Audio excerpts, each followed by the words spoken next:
सत्तारूढ़ दल के ही दो पार्षदों के बीच बहस होने से नगर निगम की बोर्ड बैठक में माहौल गर्मा गया। एक बार फिर सत्तारूढ़ दल के पार्षद रंजन शील शर्मा ने अपने ही दल के पार्षदों पर आरोप लगाया।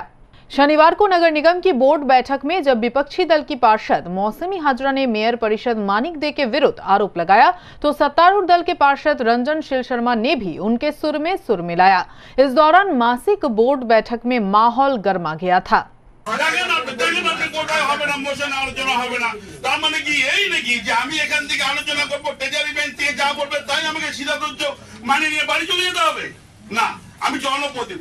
এই বোর্ড অনেক কাজ কনজারভেন্সিতে ডেভেলপ করেছে বলেই তো আশা, এর জন্য তো প্রত্যাশা যে আরো কোথায় ল্যাপসেস আছে।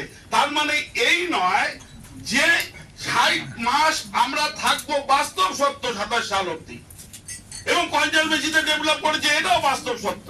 কিন্তু আজকের সিচুয়েশন আমার ওয়ার্ডে যা তা আমি তুলে ধরবই। এবং না হবে না, তাহলে ওয়ান সাইড হবে নাকি? তাহলে ওয়ান সাইড হবে নাকি?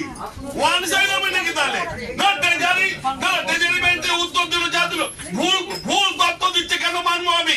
উনি যেটা বলছেন দাম পার গেছে, উনি জানেন না। আমি ওনাকে মিথ্যা কথা বলছি, আমি কখনোই এই কথা বলবো না। কিন্তু আমি বলবো ওনার নলেজে নেই।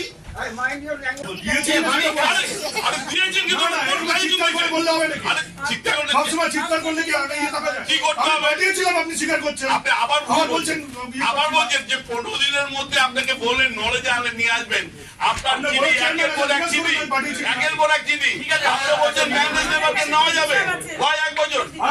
परिस्थिति को नियंत्रित करने के लिए मेयर गौतम देव को आगे आना पड़ा।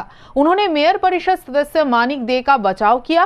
कचरे की सफाई के लिए सर्वदलीय पार्षदों को लेकर उन्होंने बैठक करने का आश्वासन दिया। সমস্ত আমরা কতদূর করতে পেরেছি, কি এর মেকানিজম আছে, কোন জায়গাটায় আমাদের অসুবিধা হচ্ছে, কারণ এই কাজটা ইলেকট্রিসিটি তাও যান্ত্রিক ভাবে অনেক কিছু করা যায়, কিন্তু কনজারভেন্সি কাজটা আমাকে ফিল্ডে নেমে মাটির সাথে যুক্ত কাজ। সুতরাং এই কাজ সাথে সলিড ওয়েস্ট ম্যানেজমেন্ট এমন একটা জিনিস, মানুষকে এই অভ্যাসটা করতে হবে এবং এই জন্য আমাদের কন্টিনিউ মিটিং করা দরকার। আমি মনে করি যে জায়গায় জায়গায় জায়গায় জায়গায় ওয়ার্ডে, এরিয়ায়, স্লাম এরিয়ায়, বিভিন্ন জায়গাতে আমাদের এই মিটিংগুলো যত বেশি আমরা পিরিয়ডিক্যালি করতে পারবো। আমাদের অফিসার স্টাফ সংখ্যা তো খুব বেশি নয়, অনেক আমাদের রিডিউসড ম্যান পাওয়ার নিয়ে আমাদের কাজ করতে হচ্ছে। बोर्ड बैठक में सीपीएम परिषदीय दल नेता मुंशी नूरुल इस्लाम ने शहर में चल रहे अवैध पार्किंग को लेकर सवाल उठाया। আমি এর আগে বোর্ড মিটিংয়ে বলেছিলাম একটা মিটিং, কিন্তু সেটার কোনো ব্যবস্থা হয়নি। ফলে এই যে বিভিন্ন জায়গায় অবৈধভাবে এই পার্কিং গুলো হচ্ছে এবং সেই পার্কিং কে কেন্দ্র করে আমি তোলা কথাটা বলতে চাইছি না, কিন্তু পয়সা ওঠানো হচ্ছে, এইভাবে কিন্তু আরেকটা নতুন যানজটের সৃষ্টি হচ্ছে। এই বিষয়টা আমার মনে হয় খুব ভালো করে দেখাটা উচিত। সেই জন্যই আমি সামগ্রিকভাবে যে এগুলো আছে সেটা বলছি না।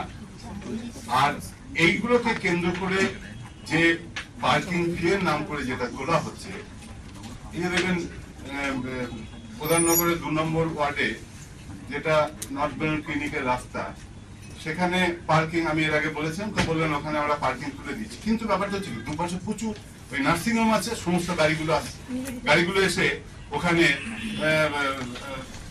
দুপাশটা এনক্রোচ করছে, যাতায়াতের অসুবিধা হচ্ছে।